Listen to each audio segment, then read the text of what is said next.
पंजाब के जिला साहिवाल में एक ऐसा खूबसूरत गांव था जहां हर तरफ खुशहाली, सुकून और खुशियां बसती थी। सरजमीन खान एक मेहनती और रहमदिल किसान था और उसकी दुनिया उसकी बीवी ज़ैनब और बेटा असद थे। के लिए उसका बाप सिर्फ एक किसान नहीं था बल्कि एक हीरो था जो हर जरूरतमंद का सहारा बनता था। लेकिन एक दिन अचानक किस्मत ने वार किया और सरजमीन खान के जिस्म ने साथ देना छोड़ दिया।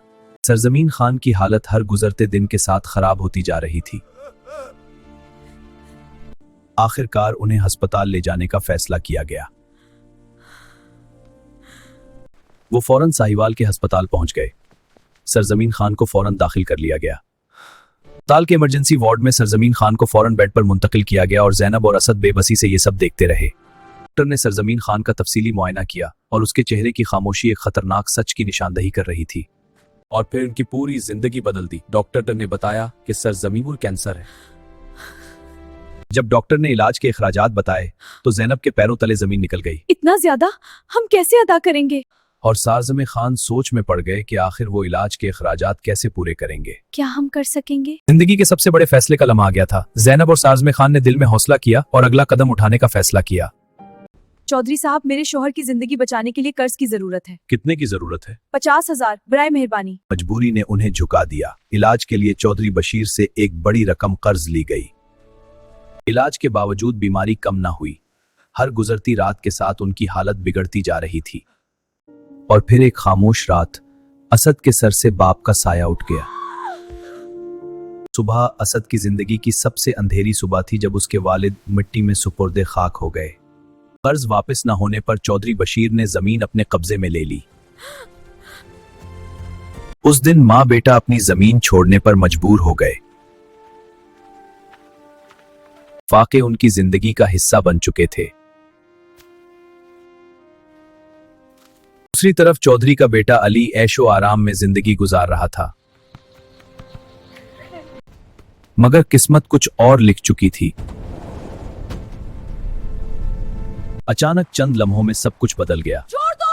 अली को जबरदस्ती गाड़ी में डाल लिया गया। असद ने दूर से अली को अगवा होते देखा। वो बहुत ज्यादा खौफजदा हो गया। डर के बावजूद असद ने पीछा करने का फैसला किया। असद ने अगवाकारों का ठिकाना देख लिया था और अब वो कुछ सोच रहा था।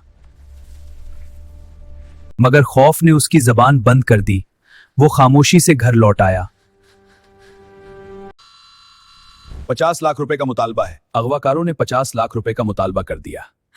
सलमा बेगम रो रही थी। ऊपर से अगवाकारों ने 50 लाख का मुतालबा करके चौधरी बशीर और सलमा बेगम को और परेशान कर दिया। असद ने पहली बार एक मां का दर्द देखा। दिल में खौफ भी था मगर इंसानियत की आवाज ज्यादा बुलंद थी।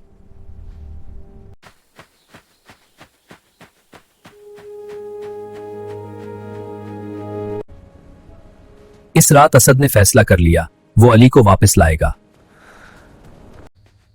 दिल जोर जोर से धड़क रहा था मगर उसने अटल फैसला कर लिया था। अगवाकार बेखबर सो रहे थे। देश खामोश रहना, सब ठीक हो जाएगा। तक अंधेरा पीछे रह गया, उम्मीद आगे थी। आंख खुली और सब कुछ बदल गया। ये आखिरी इम्तिहान था, हिम्मत या हार। मंजिल करीब थी मगर जिस्म जवाब दे चुका था।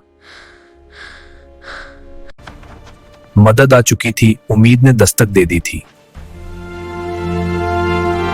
हिम्मत ने मौजिजा कर दिखाया और मोहब्बत ने सबको दोबारा मिला दिया। बाज फैसले देर से होते हैं मगर दुरुस्त होते हैं। हाजी बशीर ने ज़ैनब और असद को उनकी जमीन के कागजात वापस कर दिए।